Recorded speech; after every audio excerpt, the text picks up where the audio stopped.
This is the Wild Ohio Podcast, where conservation meets conversation, and Ohio's wildlife takes center stage. Join us as we discuss wildlife conservation and outdoor recreation in the Buckeye State. Welcome to the Wild Ohio Podcast. I'm your host, Abby Rodebeck, here with my co-hosts, John Kaufman and Jordan Phillips. With us today is Solomon Curtis. Solomon, you are a member of the Ohio Wildlife Council. You are the president of Get Kids Hooked, and you also moonlight as a educator? Correct. At Zanesville High School. Yeah. Why don't you talk a little bit more about that? How did you get on the Wildlife Council? My love for fishing. I can't believe as a kid I was introduced to something that would open so many doors and continue to open so many doors.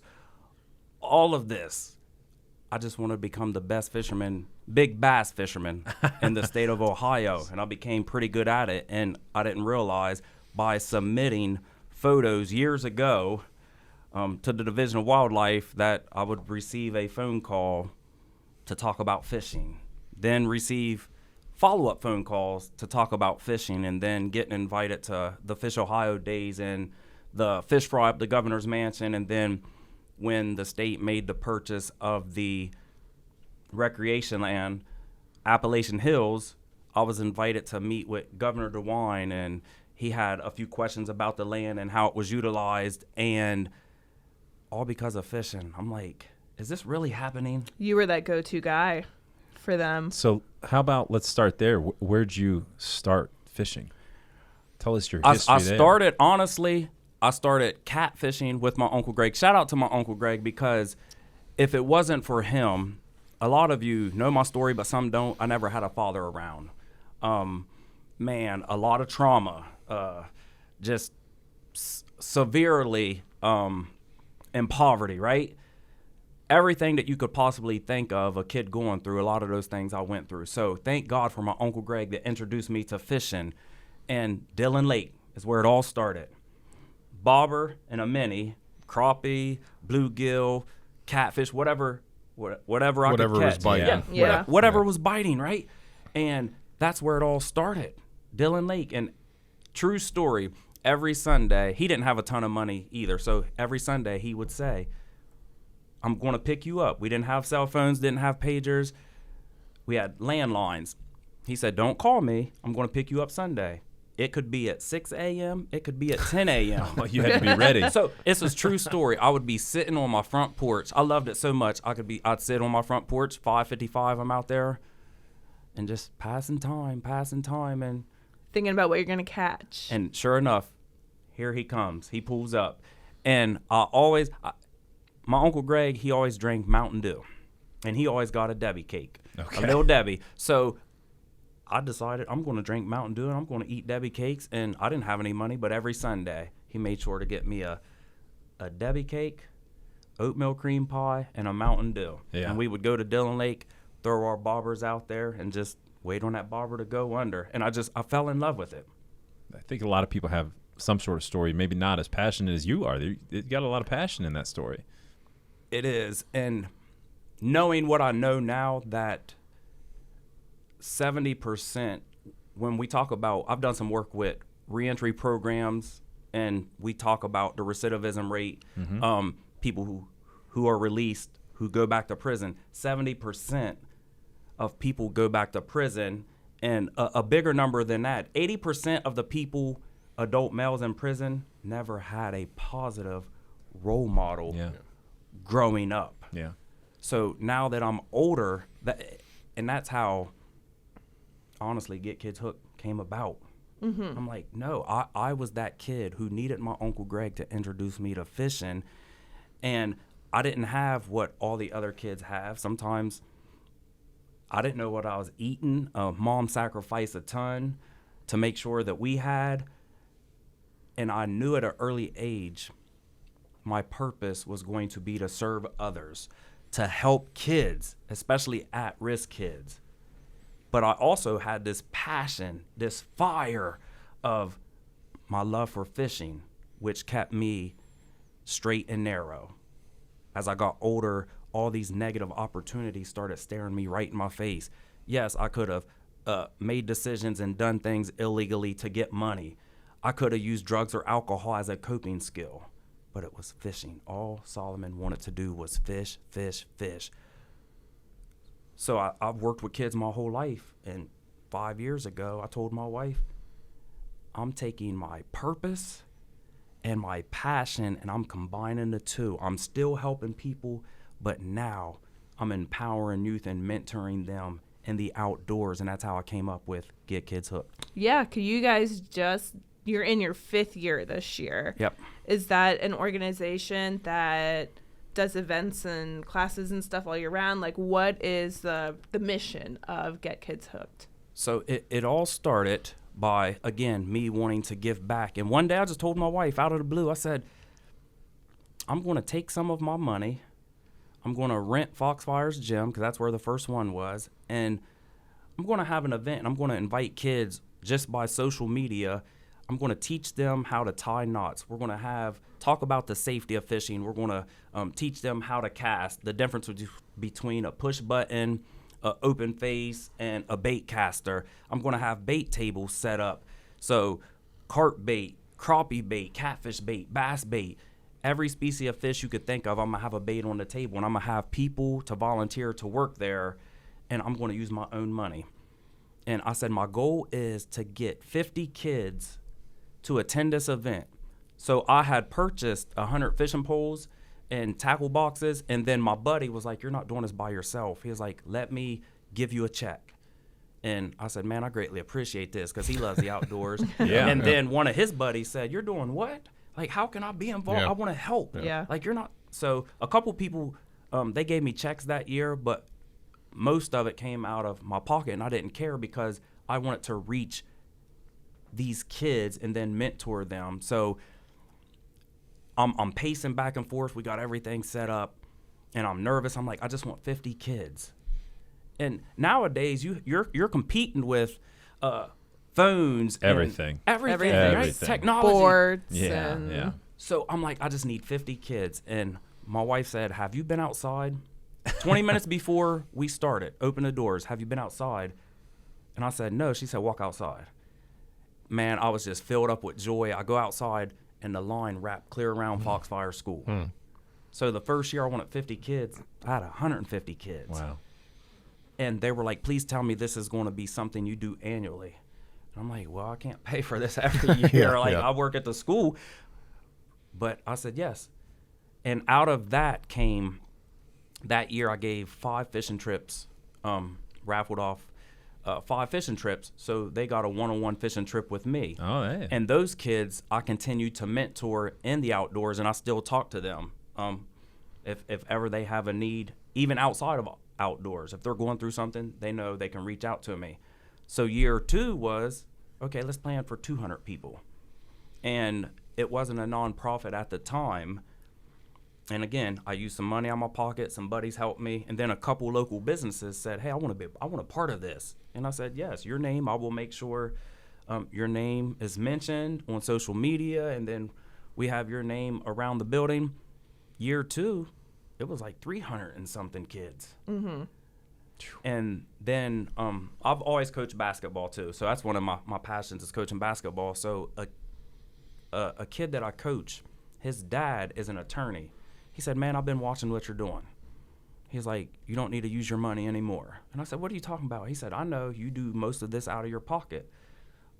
Attorney Carl Whittucky, he said, I want to help you set up a nonprofit, and we're going to help raise money so that it's not coming out of your pocket. And he did that. He did just that, and then more money. That many people, you need a collaboration. You need other folks to pitch in. And to your point, it becomes a community event. So, but, you know, you mentioned the mentoring part and that you still mentor these 5 people. Fishing was just the vessel for you to be able to connect. And you know, that from your childhood, fishing was a positive outreach, something that you would wait 4 hours, 4 minutes for your uncle to pick you up, whatever it was. But it is amazing just getting outdoors and experiencing the catching of a bluegill and what a life-altering thing that is. You think about you starting with bluegill, but we don't have you here today to talk about bluegill. So Big bass is what I heard. Big huge bass. I feel like he has bass in his name now. You are now known as what? Solomon Bass Curtis. At what age did that take place? That was at like 27. Okay, Yeah, so it's been a minute. Yes, it has. And I didn't know if 6-year-old Solomon was like, I'm going by Solomon Bass. I'm gonna Curtis. go. No, but Do you have a clear memory of your first bass fishing experience, or the experience that was like, you know what, this is what I like. This is the type of fishing I enjoy the most. Yes, I do, vividly. And Uncle Greg is he's chill. Like, he's just a chill guy. He loves love fishing. Uncle Greg. He still goes to Dillon every single day. Does He he? gets off work, and that's his therapy, Dillon. Good deal. But I did get him to adventure outside of that, and every one of you sitting at this table know who I'm getting ready to talk about. It was one Saturday morning, and I happened to walk through the room, and we only had one TV at the time, and I said, who that guy's fishing? Had a Tennessee hat on. Yeah. Old Bill Yeah. Dance. Old Bill Dance, right? And I'm like, hold on, what? He's casting and he's retrieving. He's not throwing it out there, setting it down and just waiting on the pole to bounce or your bobber. Right. And I watched that for 10 minutes, and I'm watching him, and I'm like, I said, I have to do that right there. I didn't even have the gear for that. Yeah. I have to do that.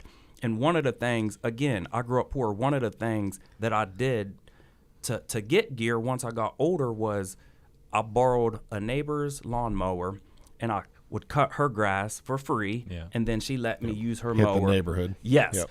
So I was watching Bill dance, and then I started watching him. A few more Saturdays went by, and I never mentioned this to Uncle Greg, and I saved enough money, and I never forget, the original Power Worms, Berkeley 4-inch. Berkeley Yeah. 4-inch Bought power me- purples. Yes. And I bought me bullet weights Yep. and a pack of hooks, right? Little Carolina rig. And I said, man, a Texas rig. Texas, I okay. Bought the bullet weight slide, and I said, I'm going to try this when we're at Dillon. Never told him. Didn't tell Uncle Greg. He was like, you got a pole? I said, yeah, I saved my money and all in my pocket. Pack of Berkeleys, bullet weights, and hooks. So I get it tied on, and we're fishing Dillon Lake on the rocks. Did you buy him a Mountain Dew? No. No. It's still, no. I Hey, still we're needed focused Uncle on Greg. catching a bass that day. And he said, what are you doing? I said, we joked. I said, don't worry about it. Just watch. And I'm walking down the rocks, and 10 minutes in, and I watched Bill dance, let it sink. Yep. And he just lifted up, reel in the slack, and he would pop it a couple times, let it sit. And I felt thump. And I saw my line take off, and I was like, it's happening. I don't know what bit, but it's happening. Yeah. Reel my slack in. And he was like, what are you down there doing? I said, I got up. And the bass jumped up, and that's all it took. Yeah. Oh, That's yeah. all Yeah. it took. So 10 minutes later, boom, I jack another one. So I caught 4 bass in 3 hours, and that's all it took. Never again did I want to set my pole down and bluegill fish and crappie fish Yep. or try to catch a Yep. catfish. Now I need it more. I need it more. It became right Chasing then. that. You got that dopamine hit. Oh, yeah. So thank you, Bill Dance. Uncle Greg and Bill Dance. So where do you do most of your fishing? I know you probably travel all over the state now. Yeah, I do. My favorite place is, so for 30 plus years, I fished, it used to be the AEP, now Appalachian Hills. And we didn't have any maps. We didn't have cell phones. Yeah. I got Uncle Greg to buy in. Later, a few years later, he bought into bass fishing. Okay. And I said, I know of this place. And I heard about it from a couple elderly gentlemen that would travel, and it was 40 minutes from us at the time. He would travel back and forth, and I said, there's this place with all these public ponds. We need to get down there. And he's like, 40 minutes? I'm not driving 40 minutes. So we did one Sunday. Instead of going to Dillon, we traveled there, and I got my Mountain Dew and my oatmeal cream pie. And it was so overwhelming because every haul road looked the same. Yeah, Everything looked yeah, the same, and there's yep. just all these haul roads that connect, but you see the bodies of water. Yeah. So we just started experimenting. We'd spend an hour here, hour there, and it became to the point where we name every pond down there, and he would say, hey, there's a hill right there. You go ahead and walk up over that hill down in that valley. Let me holler if there's a pond, then I will come. So I was just like, hey, I'm going to go Scouting. Yeah, scouting. That's what it came. He had those young legs. Yes. You know? Yeah. You got to use them. Yeah. And I fell in love with it, and it's one of the best bass fisheries in the state of Ohio, and I put it against anything for largemouth bass. So just 30 plus, and then as I got older and got my license, then I figured out there were other wildlife areas other than that. So I'm gonna say it now because people know, but for years people still would see me with a giant bass and they automatically assume that's the area. Well, I done discovered there's an area in Coshocton. At the time, there was an area in the Avondale Wildlife Area. There was Tri-Valley Wildlife Area. They were down towards West Virginia, right off of 70 East. There was a wildlife area there. Egypt Pike. Yeah, Egypt Valley. Yes. Valley. So I started experimenting all these places and naming, and that's at that time, my goal was to catch a 5-pound bass. And let me tell you, I got Uncle Greg in a bass fishing, and he caught 2 5-pound bass before I caught one. Did he? And he would just talk stuff like, "Yep, you study, you watch all these videos."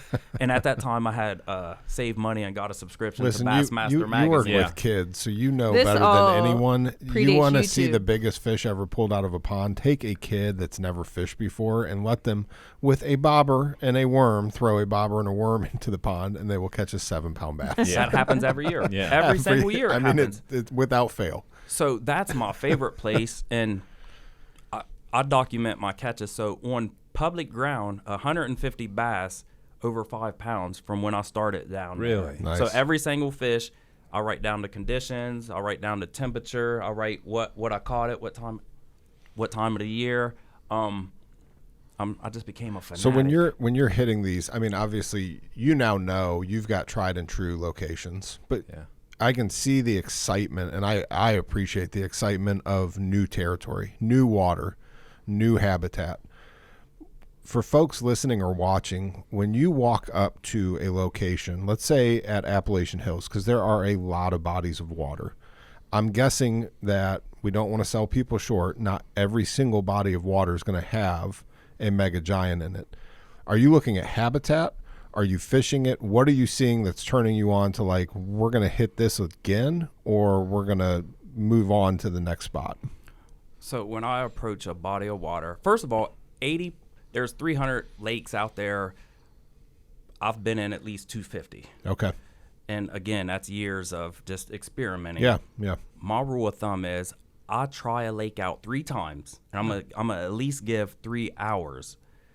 And those 3 times, I make sure it's prime time, what I consider prime time, and I will discuss that later. But if I don't catch a bass over 5 pounds in 6 hours of fishing that lake 3 different times, You're out of You're there. like, I'm nah. out. Yeah.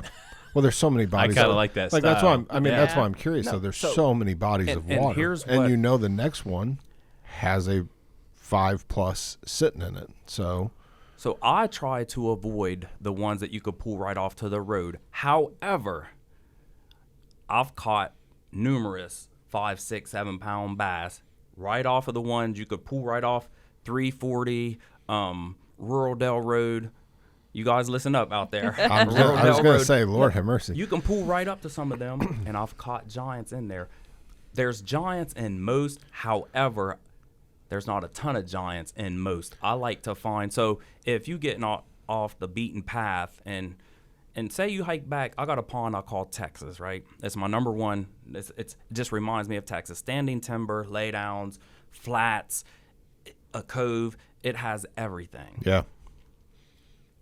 To walk there is 35 minutes. Yeah. Ooh, wow. And you're not just walking cut grass. Yeah. Right. You're not. So I like standing timber. If I see any pond down there with standing timber. Structure. Yes. That's structure. It is funny you talk about public land, and I've seen this a number of times. But, you know, the conception is that, like, it's public land, it's being beat up. You got to go as far as possible. And I've had experiences where I'm hunting, and maybe not fishing public land, and maybe the morning doesn't go as planned, and I'm getting to the location a little bit later. So while I would generally be 45 minutes off the beaten path, because I'm going to go where no one else wants to go, right? There's possibly 2 other hunters 45 minutes in, and I'm standing at the truck trying to get ready, and the bird's gobbling, and he is literally 200 yards off the county road. Yeah. And it's like, we'll You take can't that. always predict it. We'll Yeah. take that Yeah. right there. Yeah. So Can you talk a little bit more about bass habitat? What makes a good bass structure when you're out looking? One of the things for bass habitat, and this is so many people across the state, they want to protect bass, right? Tournament anglers. But it's like everything else. To have a great bass habitat, you have to remove some of those smaller bass. You okay. have to. You can't, if you go to a end pond, up with a stunted population. 12-inch bass. Yeah, and every end up single with them, cast. You have to remove some of them. It's a balance, just like with Yeah, life, yeah. just like with deer hunting. Well, they're You- they're the apex predator, generally speaking. Mm-hmm. So if you have a lot of forage fish, but you also have a lot of bass, once they get 12 inches, there's not going to be. They all grew on that same scale, generally speaking. So yeah, I couldn't say that enough. You have to, but you also have to be cognizant of what your fishery is. Don't just go in and start throwing a 12-inch 14 in the bucket to eat later because you're like, well, I just keep catching these. That environment might be conducive to that, and there might be bigger fish in there. And over the years, I like structure, but field ponds down there. So you got a lot of ponds. You got the bluff walls. You got the high walls. You got woods all the way around a lot of them. And I target some of them. But over the years, field ponds, they're not as deep, and they warm up quicker. Okay. So we've had a lot of success. And still, we'll walk 20, 30 minutes. But Yeah. Yeah. field ponds have been produced. You just get a lot of willows to grow up all the way around. If I had pictures from 95 and 96, there's no trees around these field ponds. Now you can't even fish the outside Yeah, of some of yeah, them. We yeah. put a float tube in. Yeah. But field ponds, they're not as deep. And instead of it being like a bowl, a lot of those ponds, like the big muskie just went zoop. There's flats in some of the field ponds, so they gradually drop Okay. off. So my favorite, I love a flat that goes out a good ways, and then the deeper water comes on. It's a shelf instead of just the bowl. Yeah. Gotcha. So most of the time when you're doing this angling, I just mentioned that you mentioned taking a 12-inch bass out. Are you catch and release? Yeah. Are you harvesting these fish? I think I know the answer to this, but For the most part, I catch and release. Yeah. However, my Uncle Greg got me into this. He loves bass. yeah, So if my Uncle Greg says, we're having again, a fish fry. yes, if Uncle Greg, and it will be within the rules and regs. So anyone out there Right. keeping fish, make sure it's within the rules Yep. and regs. And Yep. Thank you. App Shout Hill- out, Regs. Yeah. John, Always John, promote particular, those. Yeah. John Appalachian- particularly like that. And people don't realize Appalachian Hills has its own set when Yes. it comes to bass. Yep. So it's 1 over 20 inches, 2 under 14. So make sure it's within. But if Uncle Greg says, man, I'd love some bass, Yeah, I'm going to get my Uncle Greg. it's a renewable resource. I love that Yeah. that you're not afraid, because oftentimes with bass fishermen, it's faux pas to eat a bass. So People will What's your blast- favorite way to eat it? Believe it or not, I don't eat fish. Interesting. I don't. don't eat them at all. Oh, you're Me and my missing out. No, my brother and I thought we were going to be the master fillet these fish up. And Mm-hmm. when I was younger, I choked on a bone. Oh, that was all it took. And Done. Nope. Yeah. You're like, done. nah. Yeah, I can see that. But to get the best pond, you have to, and by fishing, so I throw big baits, right? That's what I throw. Okay. But back then, rooster tail, all you need is a rooster tail or a Yep. twister tail Yep. to tell you how many 12-inch bass. If Yeah. you're catching one every single Absolutely. cast, Yeah, Absolutely. Yeah, some of those That's a need good point. removed. that's a good point. eat them up. Yeah. I'm Wow. all about it. You said you've been to about 250 lakes down in Appalachian Hills. Do you have a goal of hitting all of them? Not really. At one point, I used to. My goal is the state record bass, Yeah. and it's down there. I promise. You can it's just down feel there. it. heard you say Just that a feel number it. of State, times. that's my goal. But ever since I started, Which is what? Let's set the baseline. What is the state record? 13, like 10. That's a lot of green. That's a That's- lot of bass. There's 300-ish lakes down there. I'm sure there's one swimming around. In 2007, there's stair step ponds, but we call them Mounter 1, 2, and 3. Mm-hmm. And majority of the fish that I caught over 7 pounds, They came Come out of from these those. ponds. Yes. 2007. I set the hook with that black and blue jig, and I'm like, oh, this is Uncle Greg. This is it. This is it. And sometimes you lose. Like, Yeah. people Yep. see the pictures on social media, or they don't realize a lot of times you fail. It's hard to take a picture of the one that got away. Yes. And I got it to the bank, and Yeah. it was over 10. Really? Yeah. Yeah. Yeah. And It's 2011. Sometimes you lose. I'm giggling. It's just fun to watch excitement, how Oh, you yeah. how you Oh, mimic hey, this, yeah, and then you're you like, gotta jack 'em. and then you lose. And then you lose. Not that he for remembers our that or audio anything. only, Yeah. you're missing it. You need to In watch this one on YouTube. 2007, Oh. and yeah. My wife gets on me. She says, I don't remember anything. I said, I can remember Ask me every about the fish. bass I lost. I can remember every one I caught and every one that I have Ask lost. me about the turkey I As missed. long as you Yeah. remember your absolutely. anniversary Oh, and all of that stuff too. But once I started Get Kids Hooked, my focus the last 2 years, I've sacrificed, and it's hard, a lot of my time. Yeah. But I'm introducing these kids.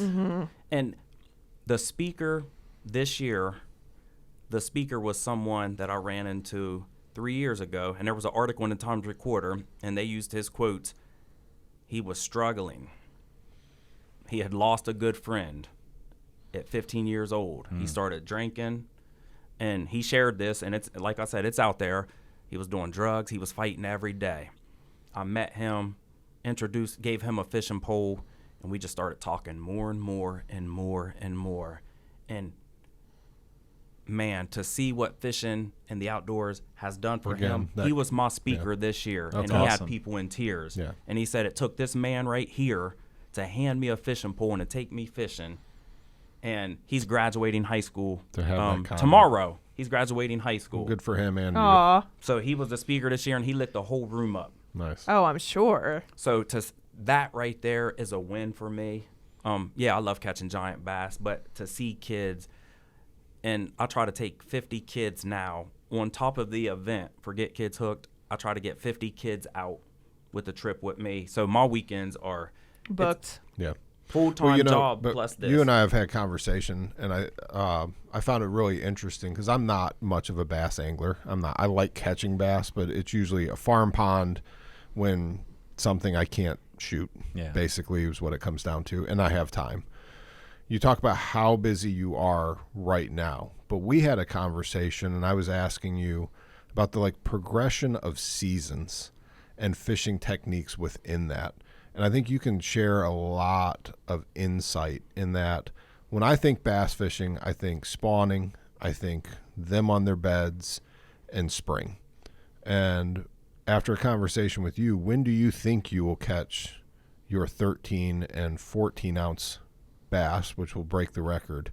I don't think, if I remember correctly, you did not highlight it will be spring. People, when I figured out bass, right, it didn't happen overnight. And again, calendars, moon phase plays a key role in giant bass.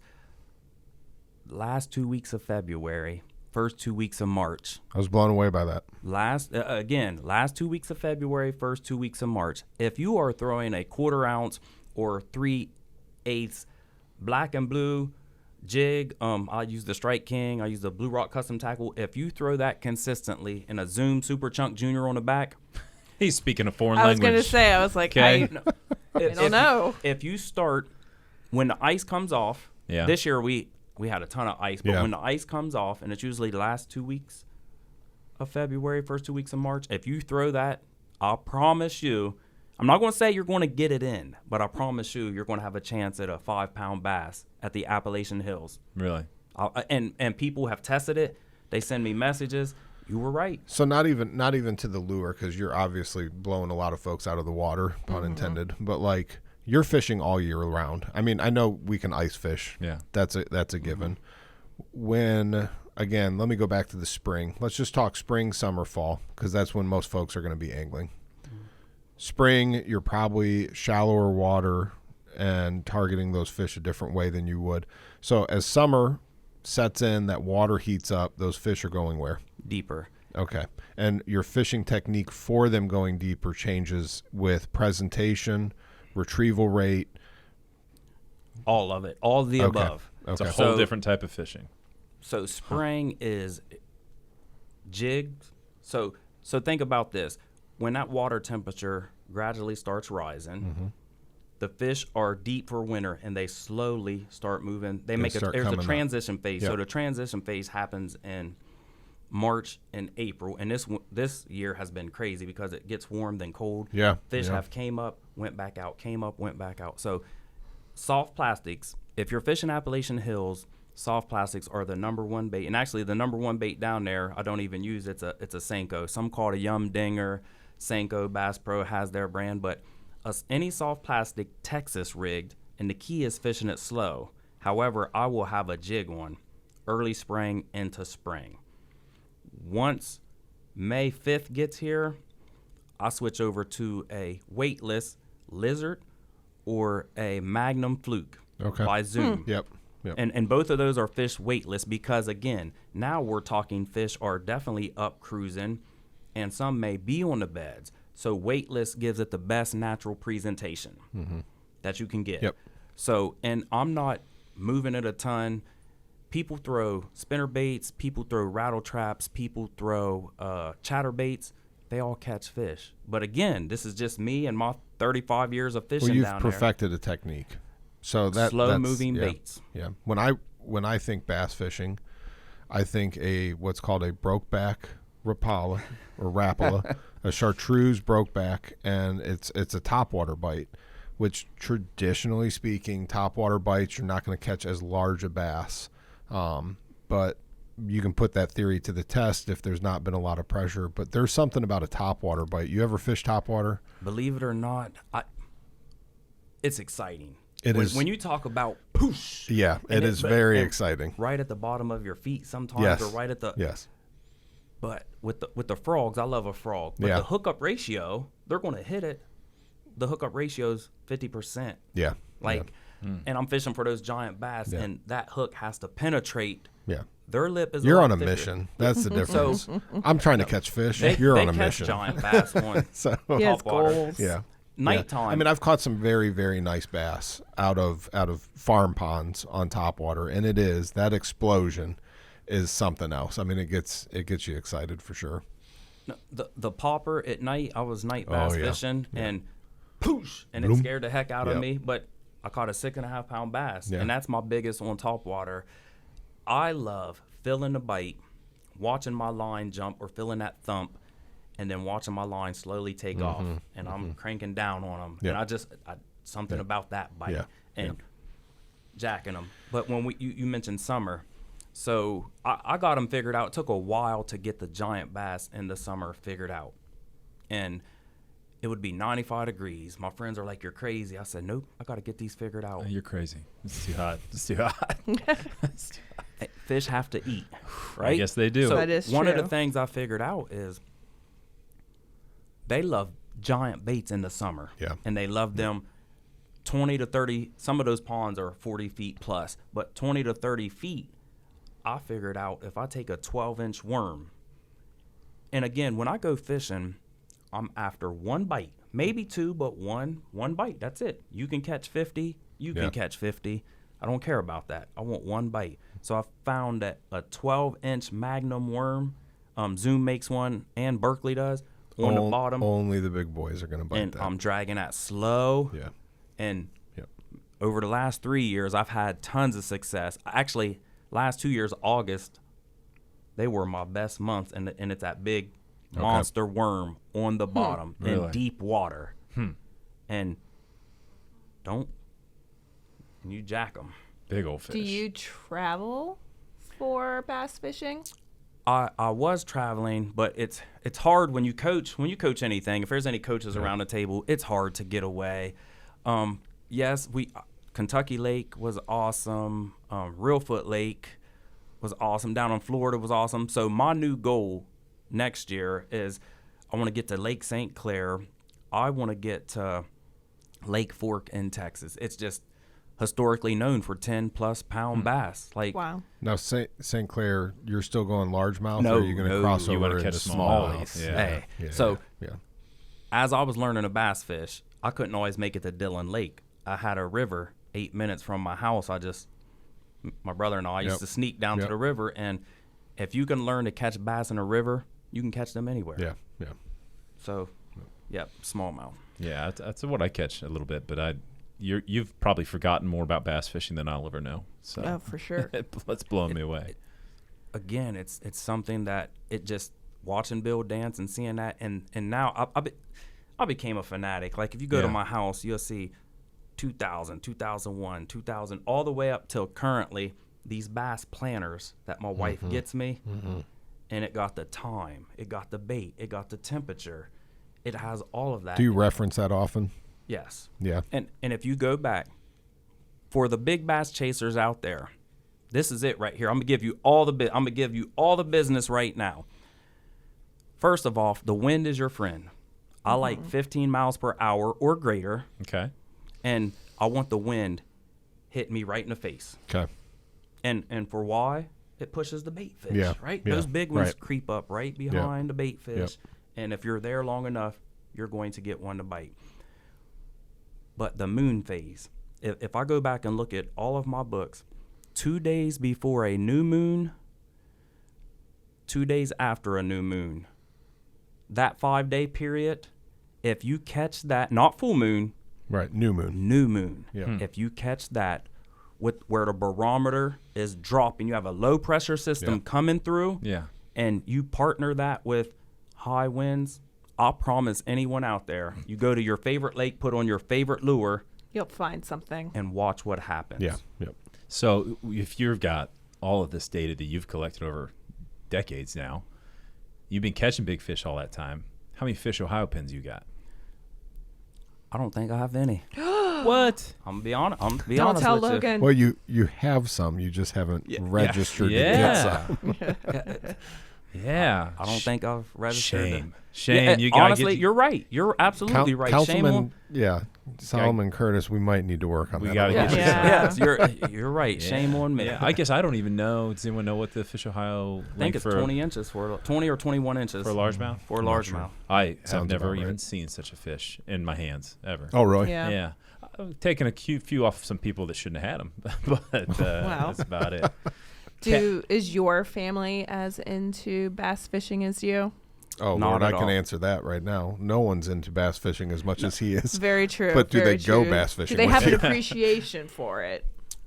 Yes, my wife does because she's a social worker, so she understands the mental mental health health. side of it Yeah. and the connection with kids. Because a lot of kids, They need don't- something. positive coping skills. Yep. Yeah. As I got older, fishing became my therapy. Believe it or not, I didn't need to catch a 7 or 8 pound bass. It was just getting away from the everyday Yep. grind. Quiet where place. I totally get it. remote. Yeah, so absolutely. my wife does. She understands, and she's like, "Man, more kids need to fish." Yeah. You feel a mental shift when you go out, Oh yeah. and you just you're Absolutely. like, It is. It's therapeutic. yeah. And the kids that I take out, so I've taken some inner city kids out, and they're like, "Man, I can't believe this. Like, I just feel different. Like, man, when can we do that again?" There's some teachers that thought those kids aren't going fishing. Yeah. Never in a million years are they going fishing. And guess what? They're going fishing. They went fishing, and then they joined the fishing club that I had started for the school, Yeah. and they love it. So as you talk about that, you've done a good job showing us the progression. What's the 40,000 foot view of next steps for this programming? You just mentioned that there's a club now at the school as well. So are you satisfied right now with the cup that you're drinking out of, with the progression of just engaging these kids, showing them this outlet, or do you have some future steps that you'd like to share? A partner of mine on the board, he's big in, I love bow hunting, but he's big into hunting. So we definitely want them to cross over Okay. to hunting also, because Yeah. there's a correlation. Yeah. So I didn't expect Get Kids Hooked to grow this fast, because I'm one person and I do the majority of the behind the scenes things, and it grew so fast. So I'm definitely happy right now. What I'm trying to do, like the kid who just spoke this year, Yeah. I'm trying to raise up people that to then become mentors. Foster a Yes. mentorship Yeah. for Yes. the program, which you've already obviously naturally done, just with your guest speaker just this year. So yeah, which takes time as well. So Maybe you'll go statewide soon. I was gonna say, how large of an area do you guys cover? Oh, we travel. Do you? We do. We travel. And again, some of these kids have never been outside of Muskingum County. most. So it's all new to them, and they're Yeah. like, "What?" And they come in tennis shoes, and they don't even. And I'm like, "Okay, that was on me. Nope, you need boots. We're gonna be walking. I will provide the drinks and You the don't food know and what you everything." don't know, man. Yeah, You you don't know don't. what you So don't I had to True. laugh the first time kid shows up. I'm like, shorts. They're not going to work in those tennis shoes. What size do you wear? 'Cause yeah. I love that because Jordan and I are on our R3 team here within the division, and we promote hunting fishing activities if you haven't got the experience, right? And one of the things we talk about in that first class is barriers. Yeah. And you're talking about bass fishing without a boat. Yep. And people think, man, I can't be a bass fisherman. I'm never going to catch them like they do from the boats. Right. But you're out there being successful at those ponds. That's awesome. 80% of those bass over 5 pounds came from the bank. That's my, awesome. My 2 largest. Private, I have an 11-pound bass, and I have a 10-2 on public ground from the bank. Mm-hmm. And I make sure, again, the wind's hard and it's pushing. We've right talked into a my lot face. about that area. We would be remiss not to mention the fact that here, as of recently, the spring of 2026, we just opened a visitor center. Very beautiful visitor center. Yeah, Yeah. you experienced it, right? You were there, you said. Yes. Yeah. Yeah. Yep. I didn't get to go. It's on the other side of the state Very for nice. me. So It's very nice. Talk about it. I love it.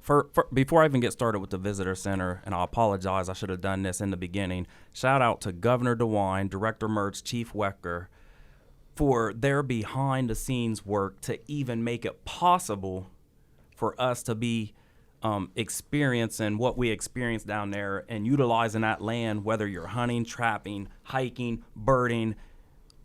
Big shout out to them. Yeah. You get a lot of people, and I've seen this, that question some of the decisions of this administration, but I'm grateful. Well, it's 55,000 acres of public access. public use. The And however largest- you want to recreate within Largest it. And conglomerate in the state. you just mentioned birding. It is a well-known area for very site-specific birds that you cannot get in other places. There is a lot of uniqueness to that area. There's a lot of uniqueness to the visitor center because of some of the friends in the fields there as well. So you It's- can talk to that. It's so definitely shout out to them, but Yeah.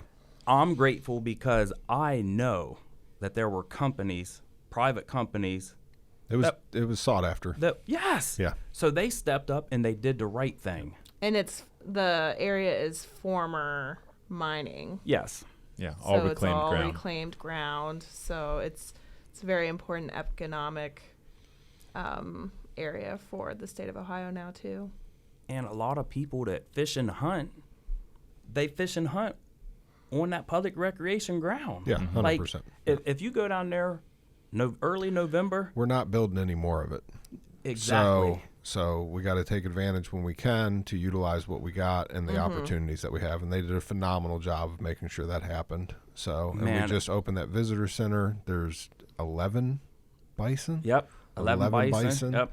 Leased from the viewer- wilds. Yes. Viewer observation deck, John, on the top. Yeah, looking over It's all that. absolutely beautiful. Since it's opened, the area manager and I were on a call the other day, Jordan Skates, and she mentioned that the amount of moths that they're getting at that visitor center is blowing her mind. And just like really neat moths that they're finding there. At the opening day that you and I were at, I saw staff walking around like saving moths off Really? of the observation deck. Yeah, and beautiful moths. And I'm like, there's a lot of uniqueness to the area and a lot of room to stretch your legs and explore. Yeah, sounds like I need to make a trip over there. You do. You definitely do. And It's a bit of a drive, but It I'll is, get there. It is, but yeah. But to be a part of that, like I will always remember, like I was a part of that special day. Yeah. And, Yep. and Yeah. that's a memory that will never go away. Well, speaking of guest speakers, you did speak at the thing, so I think you were a Yes. bit of a big piece of that Little- day. No, and I was honored. Yeah. Yeah. Just and to be a part of the ribbon cutting, and you look back, even from a few weeks ago, and you're like, all of this happened because my love and passion for fishing. In fact, if you remember everything that I've went through in life, all the trials and tribulations, all the traumatic events, I have a statement for myself, and it was, I'm not here because I fell down. I'm here because I got up. Yeah. But over the last 6 months, and I said this at that day, I looked into the mirror and done some deep thinking, and I changed that to, I'm not here because I got up. I'm here because I went fishing. And that's my life. Yeah. You kind of stole my thunder, because I was just going to ask you, as we get ready to wrap up, if you had any closing statements or anything that you'd love for folks to hear. I'm guessing. Do you have I have one more question. Do you have a recommendation or just your best advice for anybody who wants to try it out? I do. First of all, not everyone can afford $500 and $600 rods and reels, right? You can take $80 to Walmart, buy you a good rod and reel and some baits. So first, I'm going to don't go breaking the bank to be like them on TV. Yep. Zebco 33, baby. It's still the number one selling. That and the ugly stick. Yep. So yes, my advice is don't go trying to buy the most expensive, because there's been a lot of giant bass caught on Zebco 33s and ugly sticks, as well as other species. I challenge, one of the things I want to do is challenge any adult who's listening to this to get a kid involved. Take them one time. Make sure that you got your license, but get a kid out, because these kids can't take themselves, especially at an early age. It's us. And every place I speak at, I challenge the adults, please. And guess what? There are a lot of girls who love to be in the outdoors. Yep. There are a lot of different ethnicities that love to be in the outdoors. Yeah. Take a kid fishing, take a kid hunting, take a kid trapping. Take them outside. Yes, get them outside. Yeah, I agree. I'm going to raise the stakes and say take someone that's new to it, regardless of age. Yeah. Then you get to see that excitement. Take someone new. As much as we've heard him talk about when he likes to hook that big one or jack that big one, as he says. Yeah. How much fun is it to watch that person that you're mentoring shoot their first bird, shoot their first deer, catch their first bass? Like, it's a whole new level. Yep. I'm going to talk about real quick a bobber and a night crawler. So when I take kids out, I start them with a bobber and a night crawler. Which is a phenomenal way to start. Yes. Yep. Cheap, easy, and to do. successful. They understand when a bobber Accessible. goes under. Sometimes they understand when that They bobber learn. goes They under. learn. It gets there. Bobber, night crawler, 4-year-old kid. I have the video. I haven't put it out on YouTube, but it will get there. His dad is with us. His bobber goes under. He's talking to me, asking me a bunch of questions. His dad grabs his pole, and he's like, hey, come and get this pole. You got to fit. And he was like, oh. And he's like, this ain't a bluegill. And he hands it to him. And he's like, Saul, he got something. And out of nowhere, I saw the line rising. And I said, that's over 5 pounds. I said, just, and kids is just nonstop. Yeah, I said, no, yeah. slow down, slow Here down. comes all slow the down. instructions. Yes, slow Rod down. tip up, slow down. This 4-year-old kid said, Solomon, this is the greatest day of my life. So that I don't need to catch a big one this year. Right. Yeah. I mean, that right there is Yeah. the reason. And I guarantee you that kid has went fishing since then. Yeah. Well, you just got to spend as much time that you did to teach him how to cast, to explain to him that each time he goes, it's not going to be that. A lot of times. Yeah. But for kids, they just patience. Yeah. Yeah. If that's one of the things. It's a skill, you learn. Yeah. How do you continue to catch those giant bass? And I said, I don't a lot of times, but over the years, it's patience. Patience. Perseverance. Yeah.